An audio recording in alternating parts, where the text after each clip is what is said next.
Thanks so much, Jay. The State of the Funk is encouraged because it seems like it's working. Just my strategy of trying to get some other large accounts involved with Polkadot.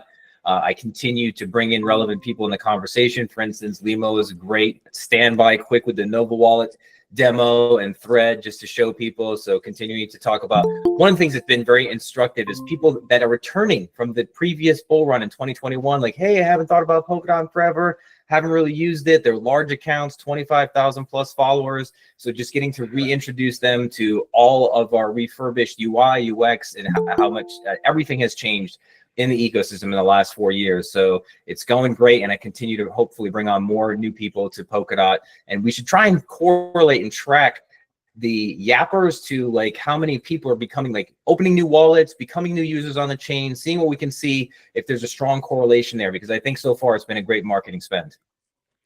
Thank you very much, Funky, and thank you for starting the show, because in typical On the Road to AAG fashion, nobody could hear me at the beginning of the show, so just want to give a quick repeat of what I said there. We're live from Lugano, Switzerland, here at the Scyttel Digital decentralized Lugano event. I was just yapping about how good the content is on stage.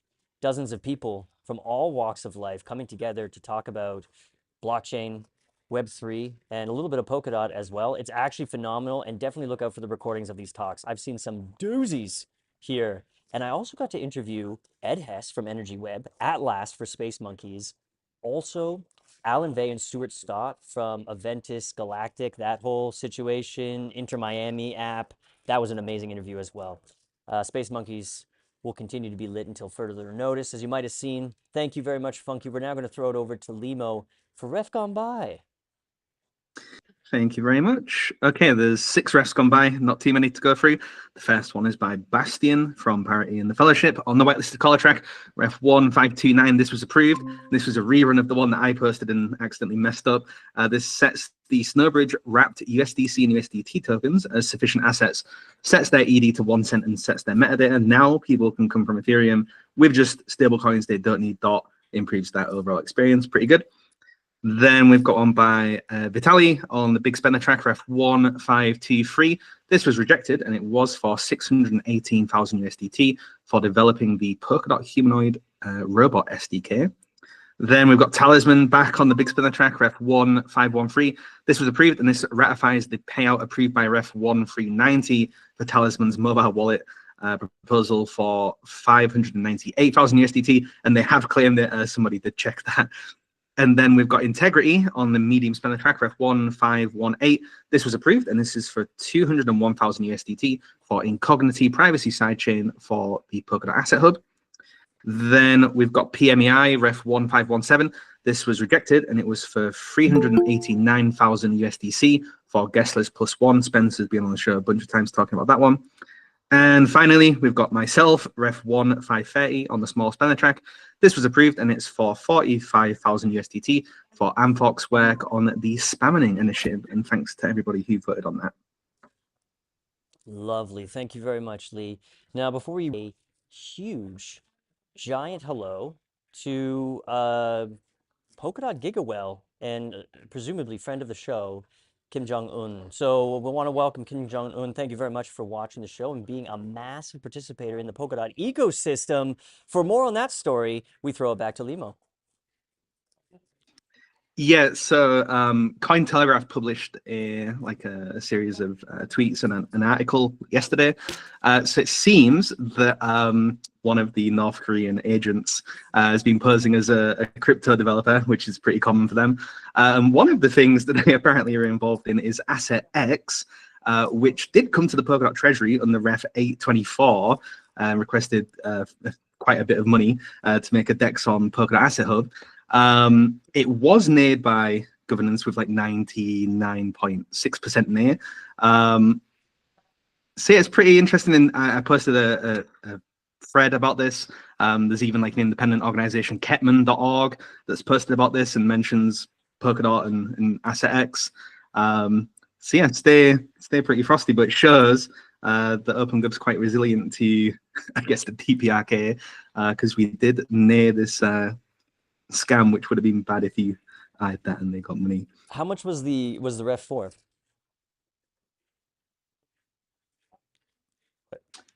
It was for, if Subsquare opens, $73,000. So quite a bit of money. Like let's say like 500K or something at the time. There was a lot of red flags on this one. Joe Petrowski was one of the first people to like raise the alarm. If you remember, these were the guys that said like they were working with Velocity Labs or something, and then Nico had to write something saying we like really haven't spoken to you guys. And then yeah, other red flags like who are these people? Why are they requesting so much money? Yeah, pretty interesting stuff. Sounds like it was a bit of a tester though, right? You get the first 500,000 through and then take the rest after.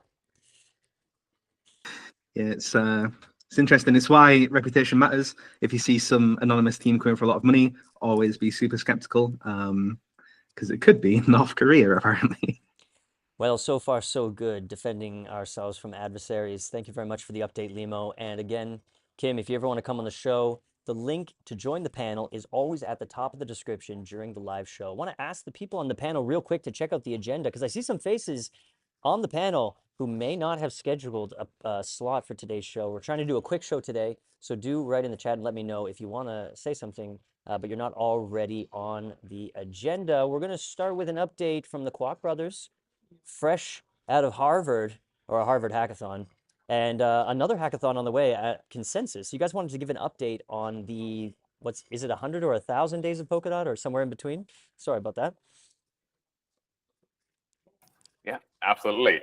Thank you very much, Jay, for having us on and for hosting. So, hey, everybody, great to see you all again. Dom and I, for anybody who hasn't seen us or is just watching this in the live stream, we're the co-founders of EasyA.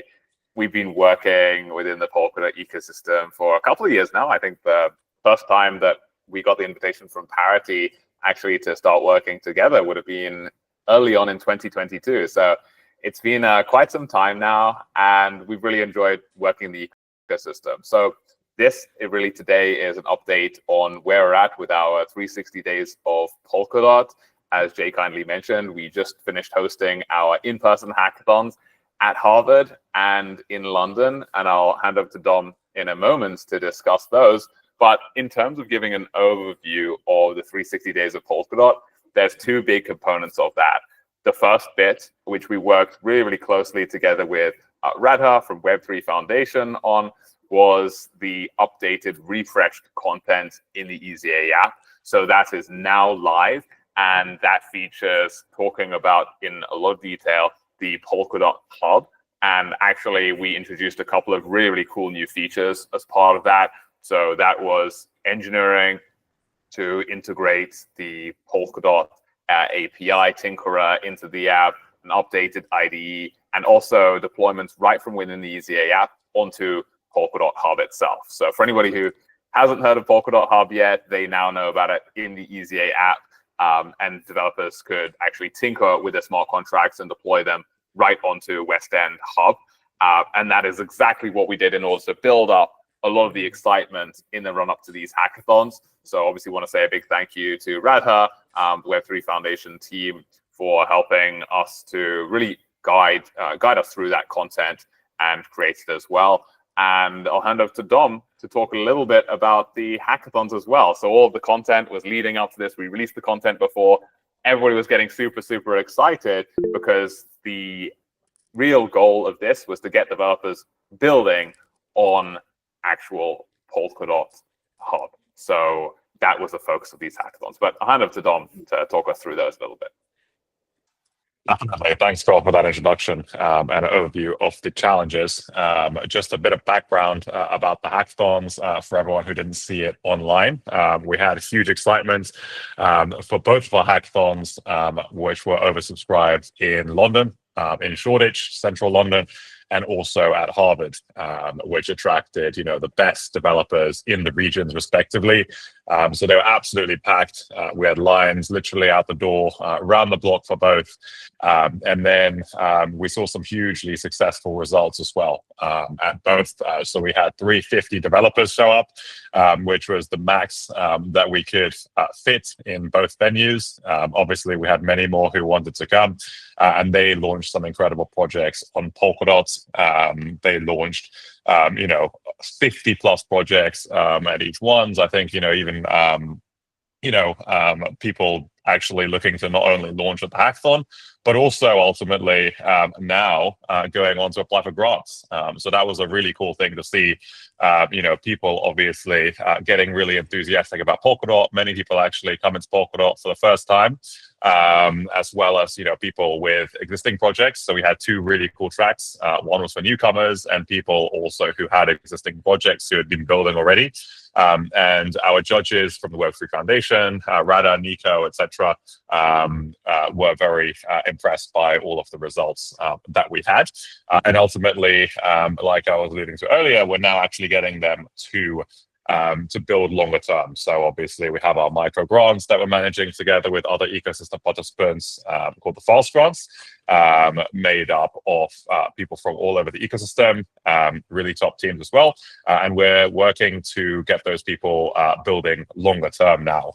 So obviously they come to the hackathon, and then whatever they built, we're going to be supporting them to actually continue building, so that they stay retained in the ecosystem and drive long-term value. And tons of people are already really excited about doing so. So really excited to see the fruits of all of this over the coming months, and obviously gear up to host many more. Yeah, and to add to that, I think one of the really, really cool things is just being able to obviously get all of that feedback. Of course, we work really closely with Parity on getting those mentors out to the hackathon so that they could actually experience it. So we hosted Nick and Remy in London. And one of the cool things actually that Becca at Parity shared with us afterwards was this chart of the actual increase in usage on obviously it's on their internal dashboard. It's Asset Hub, but that's obviously Polkadot Hub now.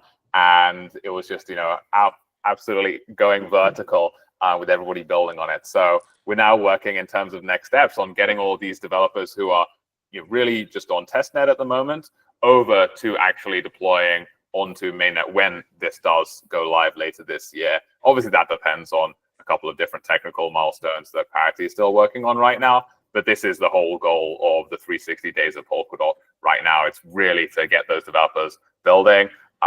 We've had some really, really cool successes there already. One of our big startups who got backed by A16Z, they were previously in an EasyA hackathon before. They came and they saw what we were doing here, and we've now put them in touch with Web3 Foundation because they want to come and build on Polkadot as well. So a lot that we're working on right here. And I know that we're coming up on time, and Ryan's here on the timer as well, probably going to shut us off in a minute. Want to leave a couple of minutes in case anybody has any questions. But this is right now still a discussion post. So this was previously approved as part of like the overall 2 milestones. But before we put up the second milestone, we just wanted to give everybody an opportunity to ask any questions they had before we actually put on the on-chain referendum. Beautiful. AAG pros, you can tell you've been here before. What do we have from the panel? Any questions or comments? Clarifications? Concerns? We're satisfied. Guys, fantastic. That's awesome.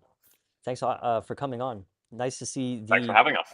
Development, the evolution, and nice Thanks, to see everyone. you working with great people in the ecosystem to make the whole product better. Absolutely. And we can't wait to see everybody in Toronto as well. We just got in last night. Hey, okay, wow, can't wait to get there and see you guys. We'll see you soon. Yeah, see you soon. Cool. See you soon. Thank you very, very much. We're going to move on now. And yes, I got the Volmex guys in here for a 2-minute slot. That's going to come up in just a second, but we have to get to the title ref of today's show. We've got Grizz on the panel. Grizz was just grilling me, actually, in the Polkadot forum. That was a good little interview we did there. Lots of fun. Thanks very much.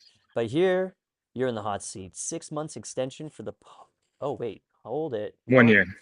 Texas Blockchain Council re-up and continued presence for Polkadot is what we're talking about. 2 spends of 50,000 USDC.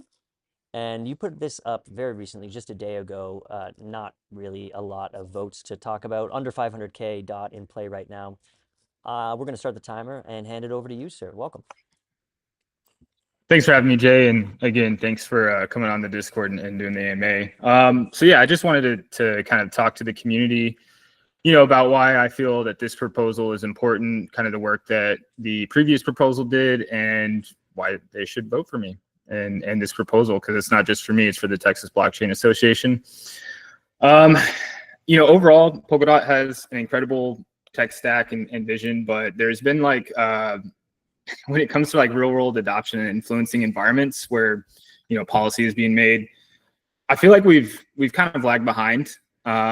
This proposal mainly focuses on trying to change that by just ensuring that Polkadot, is represented in one of the most important regions in the U.S. that's shaping blockchain law, which is Texas. We have the second most populous state in the nation, and there's a lot of things that Texas does lead on in terms of other states following policy. So, the proposal overall requests funding for an executive level membership on the TBC, the Texas Blockchain Council, that costs $50K. And this gives us access to VIP only events with, government officials and enterprise, CEOs and all that stuff. It also gives us access to lawmakers within Texas, private government meetings, we can request them, and even strategic advisory from TBC leadership, which they do have some very qualified people on there. If you go and visit their website, you'll see who's on the board. And then it also comes with a speaking booth on the North American Blockchain Summit in Dallas, which that by itself is roughly $30,000. The second part to this ask is a reasonable salary for me to represent Polkadot at this level. I've kind of already stepped into this role, replacing Young Beef, who was the original proposer. And, so far what I've been able to do is really get involved in these meetings. I've already made contact with with a representative from the Texas Stock Exchange. And we're looking to meet to work and understand how Polkadot can kind of help with RWA listing frameworks. And they're also going to provide some regulatory insight for us, to me as well, that we can hopefully bring back to the chain and just improve the chances for Polkadot growing in the US while still following, regulatory compliance. I'm also in talks, it just started pretty much I got with Funky, and I've let him know I do want to start kind of coordinating to build a bi-state strategy between the two blockchain associations. So Funky is part of the Florida Blockchain Business Association, and connecting those two associations together, literally the second and third biggest states in the country, I think has immense power and influence, or the ability to influence immense power in the U.S., which is the biggest financial market in the world. So, so that's pretty much what the proposal focuses on. I don't know if I have enough time to kind of address some of the skepticism that's already been brought up, but I would love to really go ahead and do that. I know that people are worried about some big outcomes, political volatility, or even overlapping responsibilities. Just in the complete transparency, I am the community manager on Discord, and I am a part of the anti-scam team as a curator and content creator. And just to address some of the overlapping responsibilities, the community manager role is super flexible and it's asynchronous. So I can manage this position, on my PC, on a laptop, on a phone. I dedicate time every week to developing strategies and networking and all that. And it's really like a super flexible job. So this can be done anywhere that I am. And I do it a lot, even if I'm out with my family, like at a, taking them out for like a weekly, restaurant trip. I check my phone whenever I can just to make sure that everything's going good on the Discord. And I'm super responsive. If you've ever tried to get a hold of me on the Discord, I usually answer pretty quickly. And the anti-scam team, content creation curator roles, those don't take up a lot of time. I honestly spend my weekend just kind of creating content for the week. And then curation is done generally, once or a few times a month. So not that much time. And then as for the, oh, go ahead. Shirley Laley. It was Okay. a hot mic. Sorry.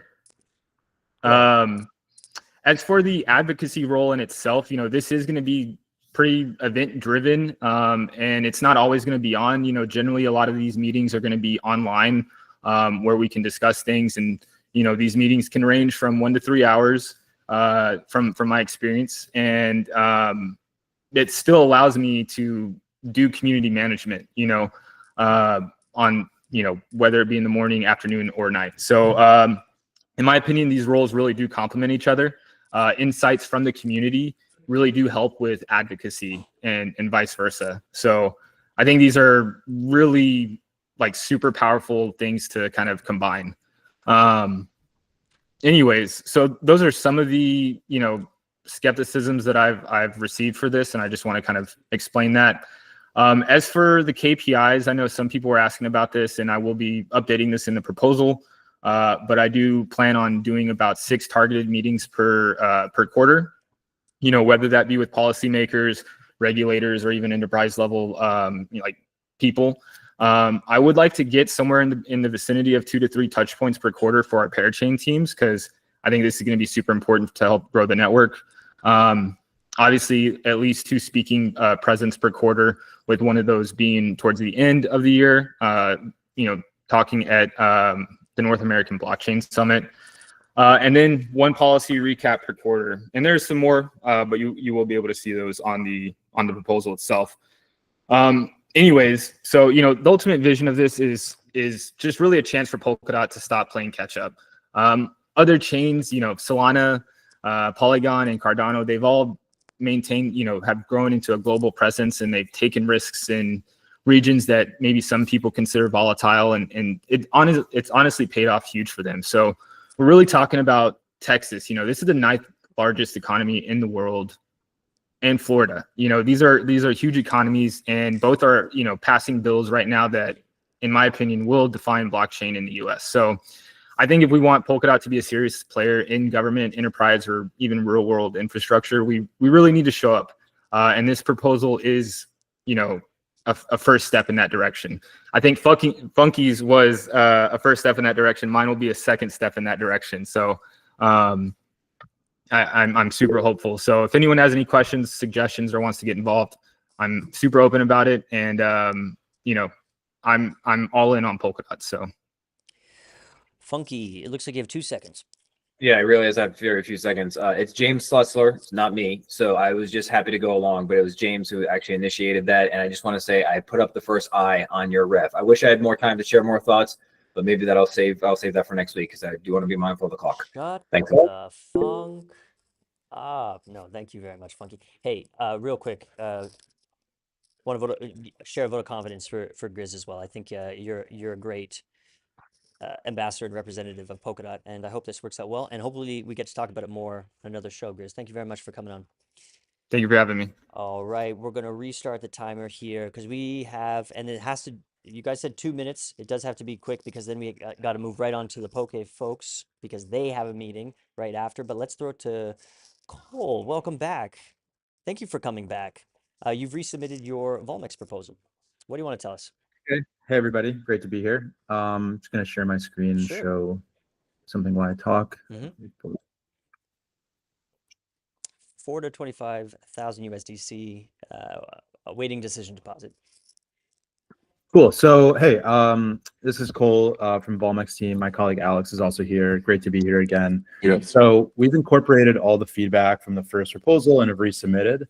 Some background on Volmex. So Volmex builds the leading Bitcoin, Ethereum, Solana volatility indices, the BVIV, EVIV, and SVIV indices. These indices are kind of like they're very analogous to the VIX index, which is the widely adopted, volatility index standard in the U.S. Equity market. And so these products are very important to the crypto industry. We have integrations with TradingView, CoinMarketCap. We have the first perpetual future contract that's been live on Bitfinex on a volatility index for a number of months. Bitfinex being the sister company of Tether. And so we have a close relationship to them. We also have a number of other integrations in the pipeline that are slated to go live over the next weeks or months. So Volmex also builds rates indices. So we have a DeFi lending index and a prime rate index family, which are gaining adoption. So with this proposal, it will accelerate our integration into the Polkadot ecosystem, integrating with leading perpetual dexes or DEX. This integration, bringing on-chain volatility products to the Polkadot ecosystem will allow traders, investors on Polkadot to trade pure volatility, hedge, diversify. It's also a good opportunity for the Treasury, the Polkadot Treasury, to diversify itself. And so, this proposal allows Polkadot to get a leg up on some of the other chains in DeFi, as well as increase its focus in the U.S. market, as the Volmex HQ is in NYC. And so, we'll be back to answer any questions. I'm excited to be here today and to, get this proposal passed here and accelerate DeFi and Polkadot. So excited, guys. Great to be here, and let's do it. Sounds good. Hopefully we can have you back when you place the decision deposit so we can track how this is going. But nice to see you both again.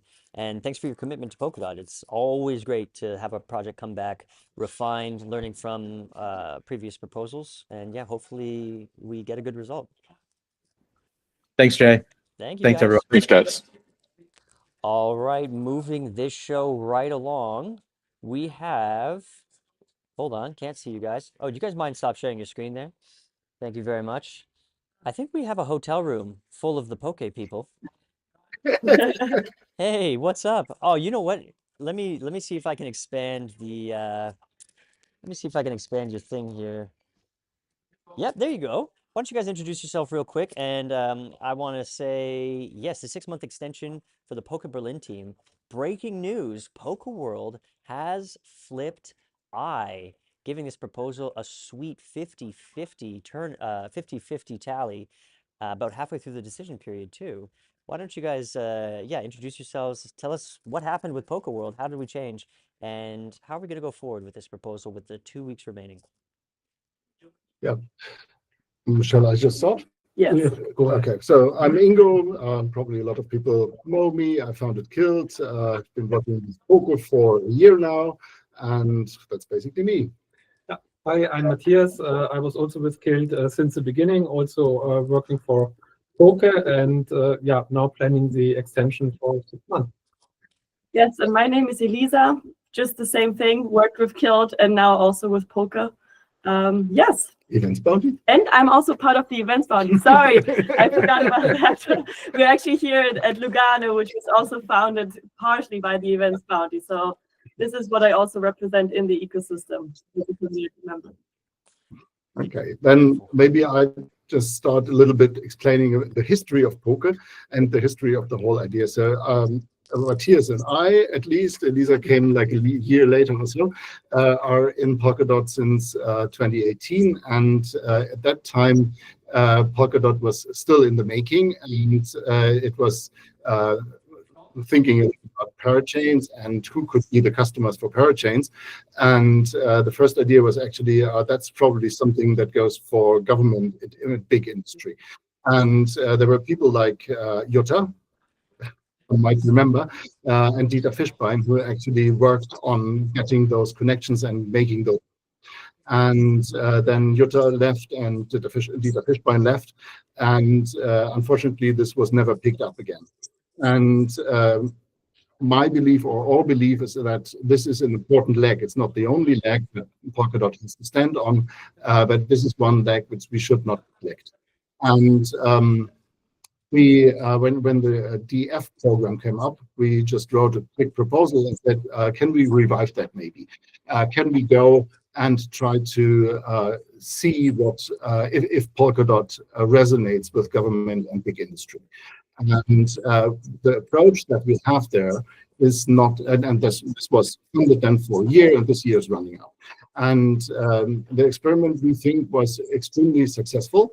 We have the feeling that we can move a lot. These things are very, very slowly moving, but we've got a lot of MOUs already in place with governments, with big industry companies, and so on. This is all described very, very nicely, actually, in the new post from Polka World, which they just put out like an hour ago. And the way that we sell Polkadot is not that we go somewhere and say, do you want a Polkadot or do you want a blockchain or something? Because actually no one wants a blockchain and nobody has ever heard of Polkadot in government industry. So what we do is we engage with C-level people or ministers or one level below ministers and try to find out what the actual problem is that they have. And that might be there's not enough money in our healthcare system, or that may be we don't have enough energy on our island or whatever. And we try to work out projects with them which also have a big IT component, and this IT component is then always based on a blockchain, and surprisingly, it's always Polkadot. And this is the way that we move forward. So we are not selling Polkadot, we're selling solutions to problems, and this goes very, very well.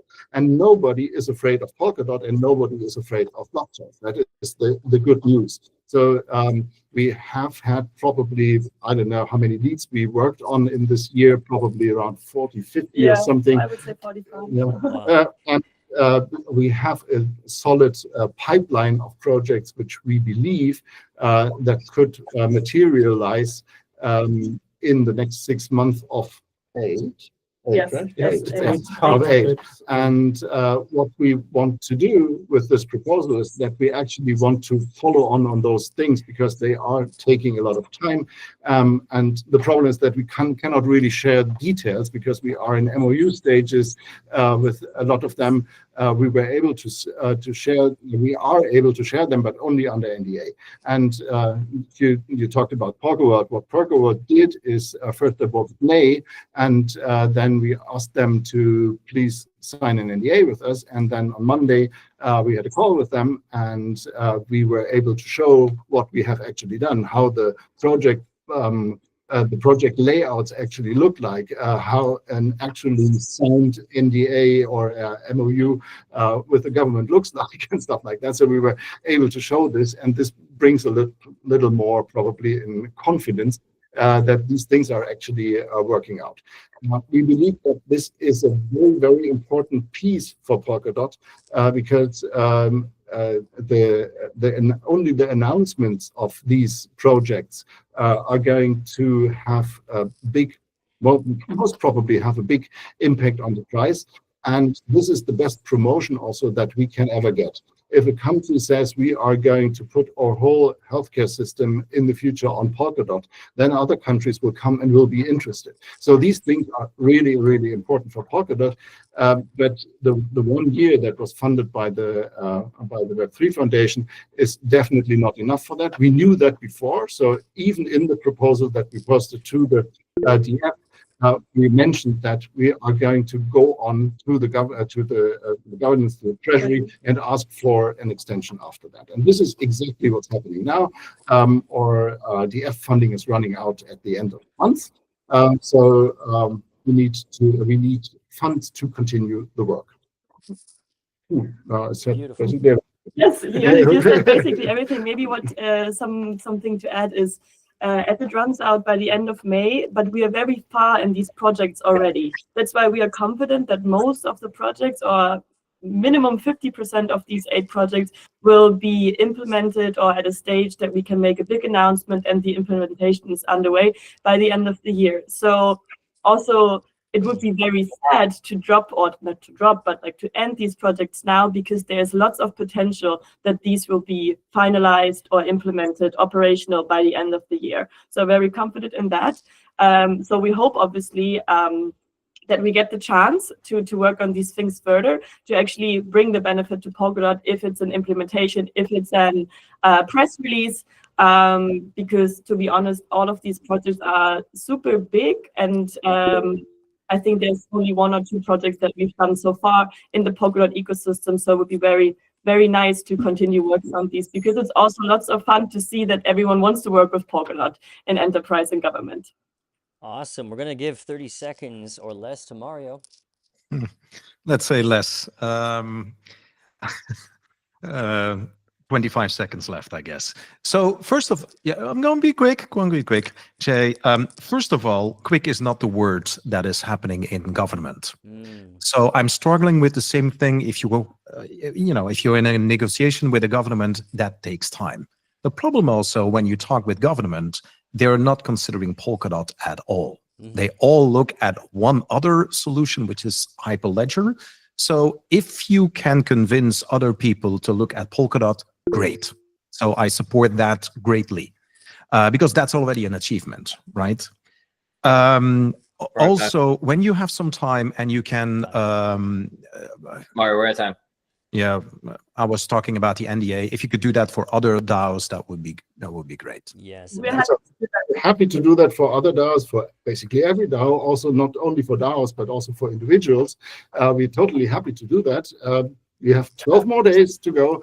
Because right now we are going to sign NDAs with everyone who wants, and we're going to make the show. This was 1.5 hours with Polka World to what we have achieved so far. We are past time. All right. Thank you, Funky. Sorry, guys. Yeah. Hyperledger sounds dystopian. Tommy, we're going to have to hold that thought for another time. Can I say one more sentence? So Hyperledger is actually, there's no competition for Hyperledger other than Polkadot. Yeah, because exactly. you can run as a permission chain if you want, but you have the chance to later go into permissionless mode, which you don't have with Hyperledger. So we are kicking out Hyperledger everywhere you want. Fully agree, but that's for later on. Oh my goodness. Jay. All right, let's get this show back on the road. No, thank you very much, everybody. Yeah, Peter said NDAs are evil. NDAs are not evil. I don't think but they are. It is kind of incompatible with OpenGov. It is a tough road to go, but hopefully you guys can get it done. You have a meeting coming up with Permanence or something like this. Yep. Yeah. Okay. 10 minutes. Good luck with that. Thank you very much for coming on the show. Thank you. Thanks everybody. We're going to keep rolling now to everybody hold the notes. Kagome, C++ implementation of Polkadot host, milestone 4. This is an interesting one because this is an ongoing relationship with an alternative client for Polkadot, currently sitting at 74% support, but 1.4-ish million at play, and any minute now we're going to get the votes from the DAOs come in. So this might look very different, maybe by the end of this 8-minute slot or later today. But we want to welcome Camille back to the show. Sir, how have you been doing? Yeah, doing great. Yeah, sorry for not being able to join last time. Okay. It was my first holidays, and there was some concerns raised. So yeah, really didn't want to miss this call this time. Welcome. So yeah, if I have 5 minutes, yeah, I could briefly tell Sure. where we are and elaborate more about the proposal. Great. Give me a second.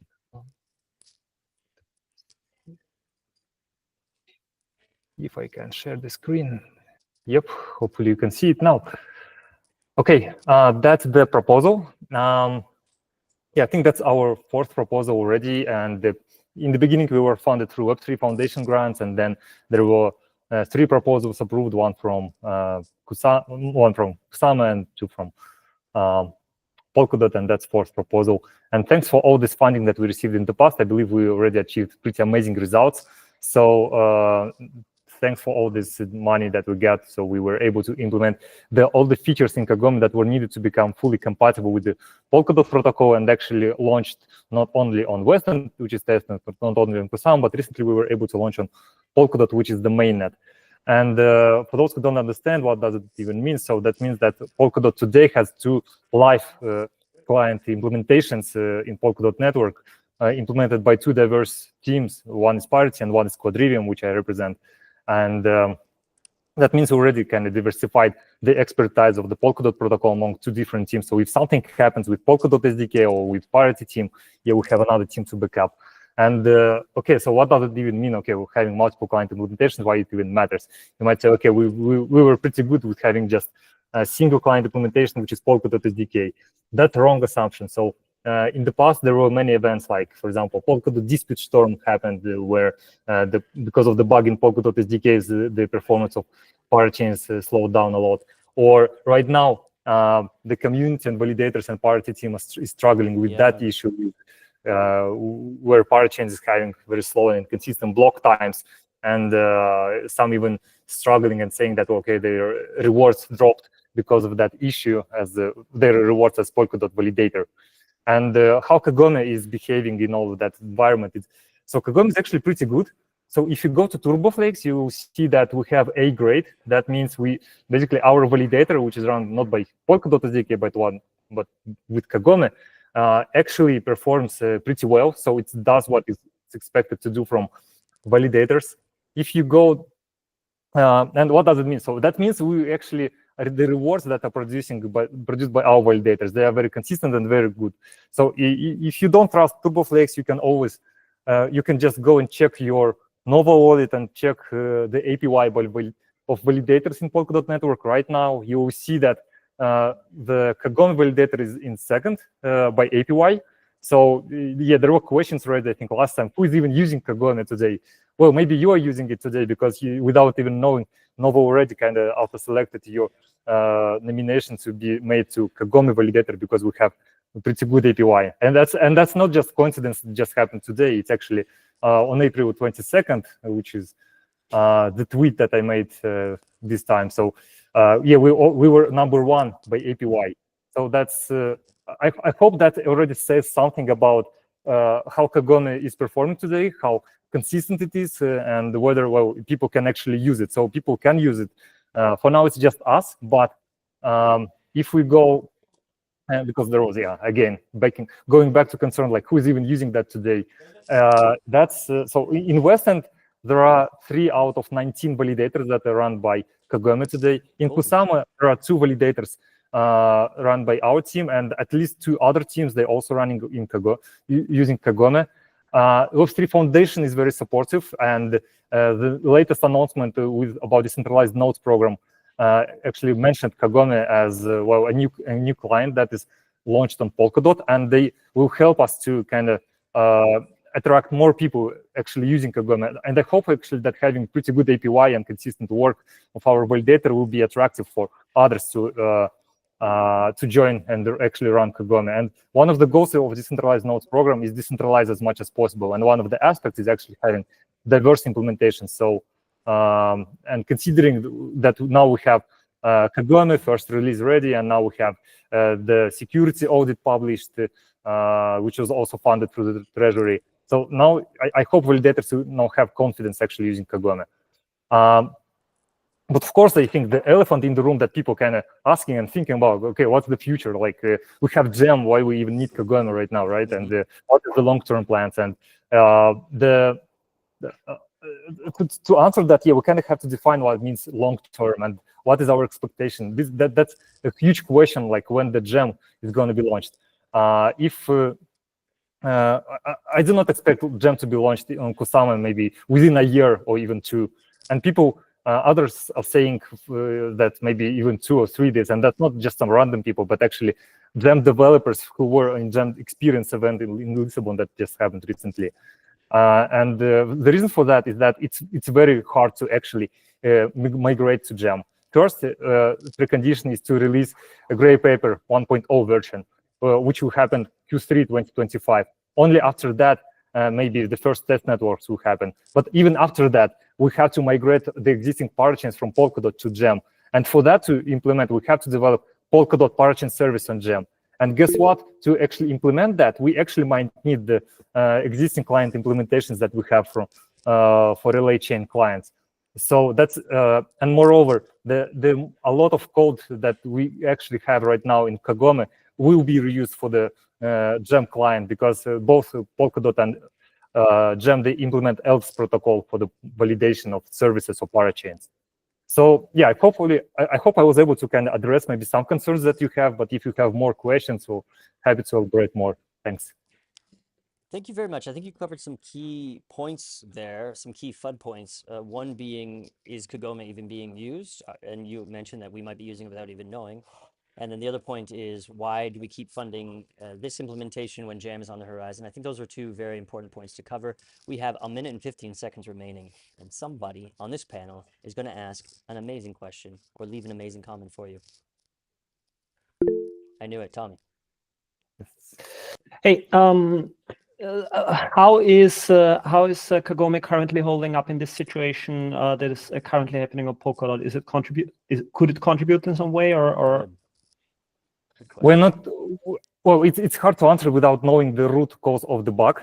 Maybe the bug lies somewhere in the runtime level, then it's not something that Kagome can fix. But if the bug lies somewhere in Polkadot SDK itself, then assuming we have actually a lot of nodes running Kagome, then we would not have this bug. So yeah, I would rather answer maybe later when we can know the reason for that. But for now, you can just go and check the performance of Kagome validator and see that, well, we were pretty consistent. We have huge APY, we have good rate on TurboFlex, and maybe that's the reason why we are in the top, because Polkadot SDK's validators, they actually struggling with parachain block execution, and if they, for example, if block execution is too slow, they miss their vote, and then they are not receiving enough rewards, and their rating on TurboFlex is dropping. This is not happening with Kagome right now. So at least we are doing good enough, and I'm not seeing any issues right now with Kagome. But yeah, very curious to know what exactly the reasons with ongoing problems. We're out of time. Wow.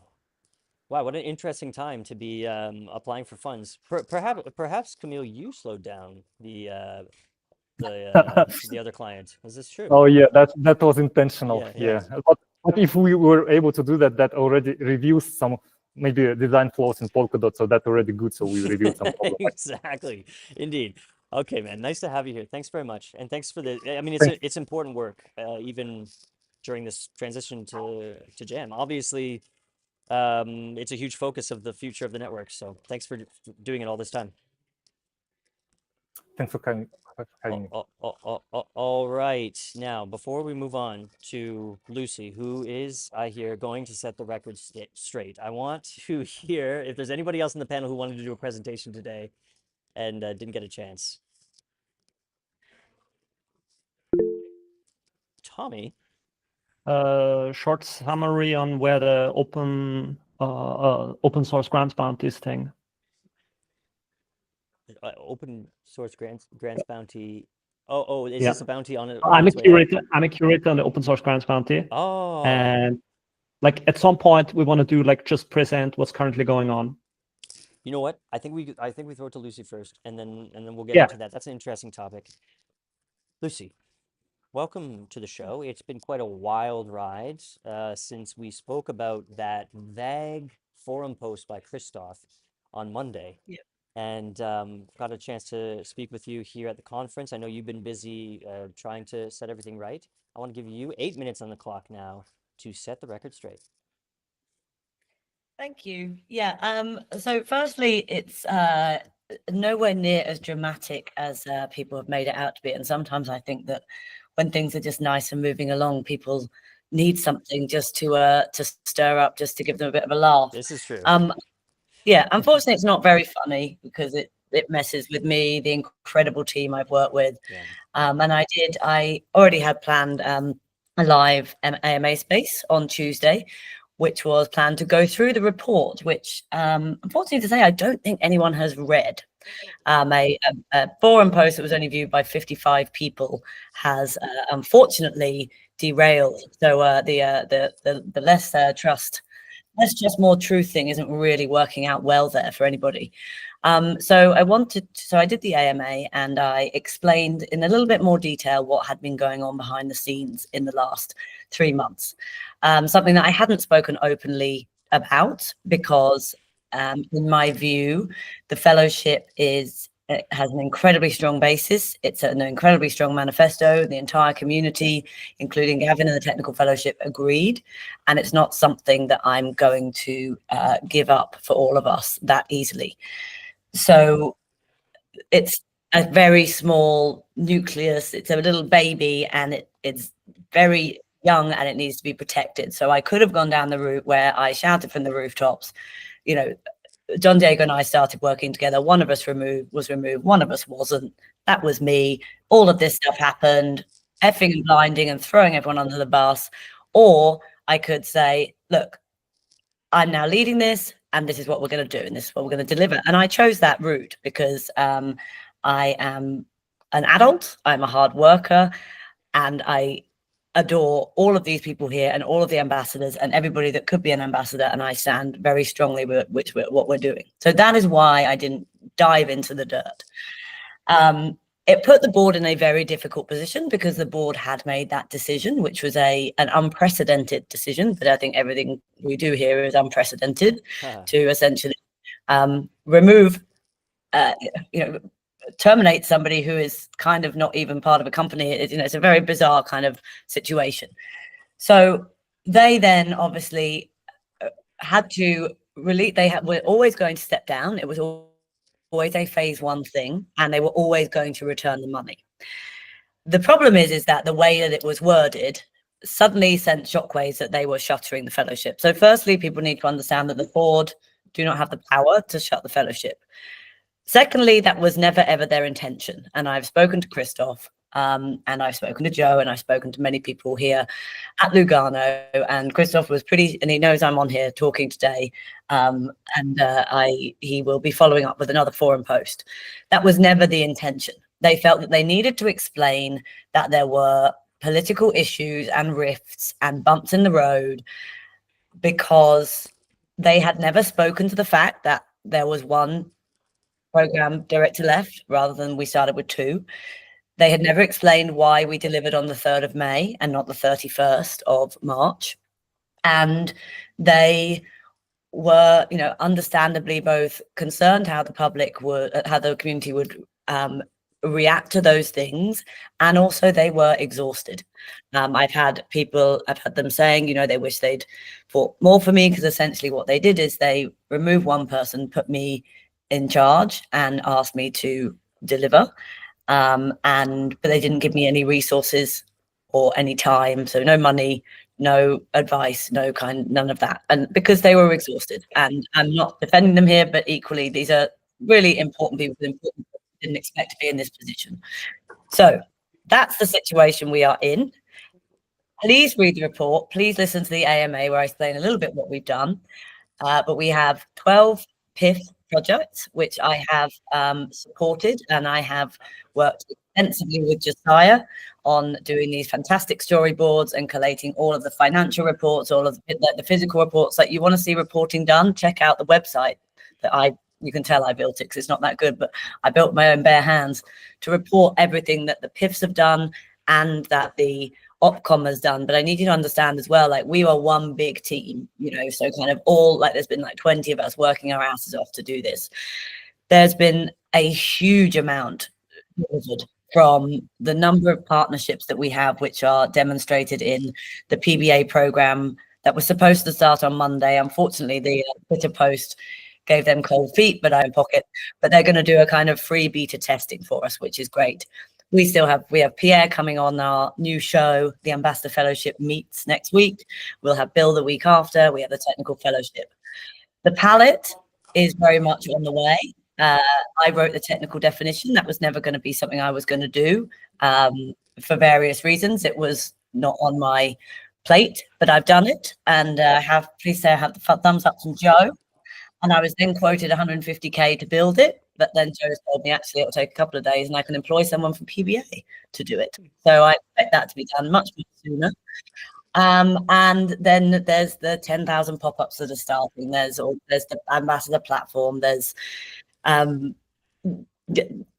orientation, the general community. I've had so much support over the last few months and pouring in over the last few days, and I haven't had anything negative or anything about what we've actually done. So no one's actually said we haven't delivered, or you were a shit leader, or sorry, apologies my language, you were a bad leader, or like we paid this money for this. And so if that is how people think and feel, please tell me, because I'm not pushing myself on you guys. Like I think me and the team have really gone over and above to deliver, and we have a really strong center to grow on. And with that, I will let you know that I will be putting in the referendum for phase 2, which takes us through to the 10th of December, in 2 weeks' time, after Toronto. I have the rank 4 ambassadors who have stepped up, which they were always going to do, to be the advisory board for phase 2.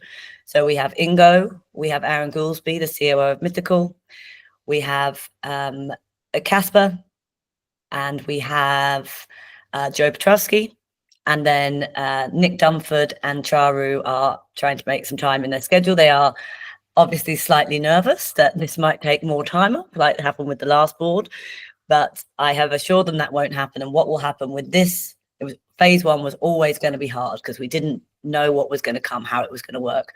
Phase 2 will be, this is what we need funded, this is who's going to be doing it, this is exactly what we're going to deliver, and this is what we're going to do by those dates. And so the advisory board will be just to make sure that we are delivering what we said. When it comes to the PIFs, I would like everybody to read all of the reports, because so far the PIFs have now had no funding for 3 weeks. And I think every single one of them deserves to continue what they're doing. Again, 3 months is not long enough, but we're not paying James Slusher, we're not paying Limo, we're not paying the Polkadot Brazil and all these communities and Polkadot Italia that have been doing incredible work. So what the proposal will look like is I will ask for a certain amount of PIF funding. There will be no OPCOM, PIF, PAF. It will just be slots. So I will ask for a slot for myself for 8 months, and I would like to lead a team through these slots. PIF will ask for, like James will ask for, this much money for these number of months and do his deliverables. That's how I intend to frame it. But it's a really hard thing for me to kind of think about on my own.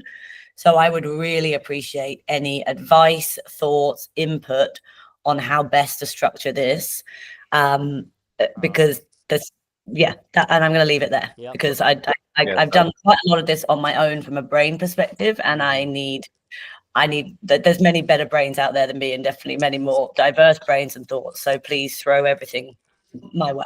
Thank you very much for the summary. Honestly, my heart goes out to people on all sides here. It's a wild and tough situation, but we're going to watch with great interest how we move on forward here. You've given some hints on how we're going to do that, sounding promising. But we'll hear more about it on the way. And your weekly show is where? When? It is on live Twitter through Restream, so it's YouTube and Twitter, and we will be kicking off with Pierre and Co, giving us all the juicy insights into parity and what they've got cooking over the next couple of months. And when is it? Sorry. This is on a Tuesday. It's on Tuesday at 1400 UTC. PM UTC. 1300 UTC probably. Sorry, 1300 UTC after the Chill Out with Limo, which is on every week on Discord. All right. Thank you very much, Lucy. Sounds good. We're going to move on now to another structure that we're questioning the future of. This is what is it? Open source bounty? Tell me. Open source grants bounty. Thank you. Yeah, it's a short report and it's mostly a call for proposals. So open source grants bounty has been approved, I would say like 4 or 5 months ago. We have 5 curators, and the idea of the project is, of the bounty is to fund small open source grants, libraries, tools, anything that is useful and is open source for Polkadot. grants go up to $30,000. So it sits somewhere between, I don't know, you're coming from a hackathon or you have a project in mind or whatever. We also have projects applying that have been funded by the Web3 Foundation and then I want to move over to OpenGov. So such kinds of projects. So far, we had like 15 applications. We approved 2. We rejected like about 5, and then a few came in, but accidentally they actually wanted to go to the Fast Grants Bounty and they closed it themselves. We have a few like AI blockchain proposals and they went to the Fast Grants Bounty. Anyways, we have like 2 approved and then there is more in the pipeline. But the pipeline is clearing up and this is an open invitation. If you're building open source, if it's for Polkadot and you need funding, you can apply to the Open Source Grants Bounty. And then we will look at your proposal, maybe have a conversation. Sweet. All right. Thanks a lot. Hopefully, in the near future, we have some sort of unified dashboard with all the bounties and RFPs in the ecosystem all together. Wouldn't that be cool? We'll have to see what happens. But thanks very much for the report, Tommy. So you have up to $30,000. So there's open source, and then there's also fast grants happening at the same time. Damn. That's a good place to start before going for a bigger OpenGov proposal, actually. Yeah, absolutely. There is this new website from the Web3 Foundation that lists all the funding options. So it's not yet a dashboard, but it's sort of like halfway. At least you can discover all the options you have in Polkadot. Nice, nice. Okay, maybe drop that on. We can share it around. That'd be great. Thank you very much, Tommy. We're going to motor through the end of the show here by just discussing a few refs on the go. One is... waiting. Oh, yeah, let's check in on the Giga hydration campaign. 5 million dot. Lots of talk on the timeline, just a third of the way through the decision period, but 37.74 million votes on the I side. Very, very big. Only 7.12 million against. Really interesting stuff. Of course, anything can happen, especially in a high request proposal like this. But looking good so far for the guys at Hydration, everybody participating in that ecosystem, and you could argue the entire Polkadot ecosystem, but we'll see how it goes. Also, Ref 1531, operating costs for the Polkadot Ecology Research Institute. We're looking at just 1/3 of the decision period left here, and they have made some progress on their 210-ish thousand USDT proposal, now sitting at 40%. Let's take a quick look at the nested votes here. Poker World on the I side, and a lot of other strong support from pseudo-anonymous accounts we discussed last week. These are accounts that definitely support the project, and so the people who are consuming the project support the project, and they're coming out and voting with their tokens here. But we still have a lot of DVs on the nay side. Kus DAO on the nay side, Hungarian, the Jam Implementers DAO, and Trustless Core all against right here, but still time left to turn that one around. Phase Vitality, wait, did they? No, this is still going. 1.51 million dot for the joint esports proposal. No support for this one. Only 303.21 dot on the I side here. Not sure this one's going to pull out a pass on the end here, but there are still 10-ish, 8-ish days left in this decision proposal. And on the confirming side today, IBP top-up proposal 1.03 million dot for this essential incentive program for our RPC providers. Yes, from the guys at Amfork. Met them here at Lugano, actually. Always nice to see them, and obviously doing great work in eco. Generally, I'd open it up to the panel here, but today I'm going to have to take a knee and head out back to the event here. We are, Kus is doing the media work for the event here, and we want to deliver everything by early next week before we dive into the consensus at Toronto. So we'll see you on Monday. Limo's got some big news, though. Yeah, just super quick, sorry. So AssetX have actually replied to me saying that they didn't know about this, that dev is no longer working with them. So it's a bit of an evolving story, the North Korea thing. I might have to ask them to publicly denounce Kim Jong-un and see if they do it. Kim, come on the show. Okay, we'll give you 10 minutes. We'll give you 12 minutes. We want to hear from you. Okay, so thanks for that update. So you were DMing them or what? No, I think somebody reached out to them. So we'll see. Could be good to get them on the show potentially next week. I mean, it's happened before in many organizations where Lazarus penetrates an organization without them knowing. So very well could be true. We need to add anti-Kim Jong-un parts to hiring, I guess. Just taking a brief moment to observe the expressions of everybody on the panel. You never know how deep they are. But whoa, look at that cheesy grin up top. I'm not sure about this. Funky? This whole Florida thing. Is this legit? What Florida thing? You know, the thing that you took over from James that you started by yourself? Is this a North Korean operation? What are you talking about? What am I missing right now? What context am I missing? All Is right. there something I can't see? Very suspicious. Have you read Funky. the Very memo? suspicious. Yeah. I'm so lost right now. All right. Well, a developing story. Thank you very much, Limo. I'm just joking, Funky. It's just a, it's gonna be, yeah, it's gonna be fine. No, let's just end the show because you know what I have to do? I have to go back. We have to finish the work here. Then I get to fly back to Toronto, see the guys at EasyA and everybody who's going to be at Consensus, do another beautiful Monday show. Not before Space Monkey Sunday, guys. We are at episode 191 will be this Space Monkey Sunday. And finally, we get Ed Hess from Energy Web on the show. We do not talk about Energy Web enough. They have been working so hard for years, and what the way the system works today is incredible. We finally get to sit down with Ed, learn a little bit about who he is as a person, what inspires him, and what he's been building with Energy Web. Do check that out on Sunday. Back again in AAG on Monday, and then we hit the ground running at Consensus in Toronto. Thank you very much, everybody, for being here and for being part of the show. We will see you all very soon. Have a great weekend, everybody.